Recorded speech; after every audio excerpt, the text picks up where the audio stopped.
Welcome to my video. This is Ekajin, back with some more Genshin Impact. Today I will discuss the top 5 things you should routinely do in order to best maximize your gaming experience. Number 1. In the Adventure Handbook, there's a list of bosses you can track down for essential materials and some artifacts. But what we want are the essential materials. You should make it a point to farm these bosses, as you will need these said items. The number of times they can be hunted for is limited, and once you've exhausted them, they will enter a cooldown period. I believe the cooldown goes up to 14 hours. Now the bosses I'm referring to are the ones without resin costs. If you're stuck with a bunch of low tier materials, you can craft them into higher tiers at the alchemy table. Be sure to check and see if you have a character with a crafting bonus before you hit that button.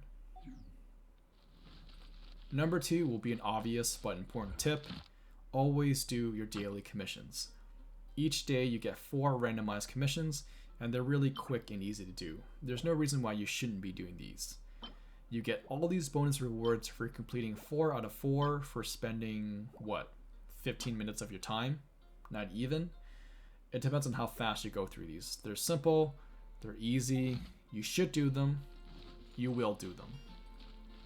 And sometimes you can earn unique rewards such as new recipes. Number 3, expeditions. I recommend having active expeditions at all times. It's a good way to passively generate materials and mora. For example, if you're heading off to school or work, or you're out socializing and you know you won't be on the game for a while, then there's no reason why you shouldn't be sending out your team to gather stuff. It's free stuff, just do it. And when you increase the expedition length, the quantity of the rewards will also increase.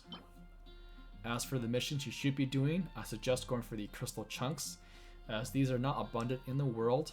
They have a long cooldown, and you need a lot of these to forge items at the blacksmith. Again, remember to check and see if you have any characters with bonuses. Number 4, Dvalin and Lupus Boreas. These bosses are time gated once you defeat and collect the rewards. Dvalin is limited to once a week, and I believe the Wolf is a 72-hour cooldown. If your playtime in Genshin Impact is very limited, I highly suggest you make it a point to clear these bosses, as the experience and loot is just too good to pass up. Dvalin unlocks at adventure rank 25, and the Wolf is somewhere around 21. Number 5, the final piece of advice is to collect anything and everything you come across when you're exploring and questing. Why? Well, because you're going to need it. Sooner or later you need the materials, and you might as well collect them when you're out and about. And this will save you a lot of time. If you happen to stumble across, let's say, a big deposit of crystal chunks, mark it on your map.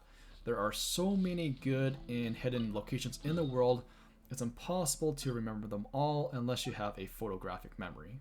And for those of you that do, I'm jealous. Alright, so those are the top 5 things you should routinely do to help improve your Genshin experience. Obviously, there's much more to cover, but those were the 5 I thought were worth mentioning, especially for new players.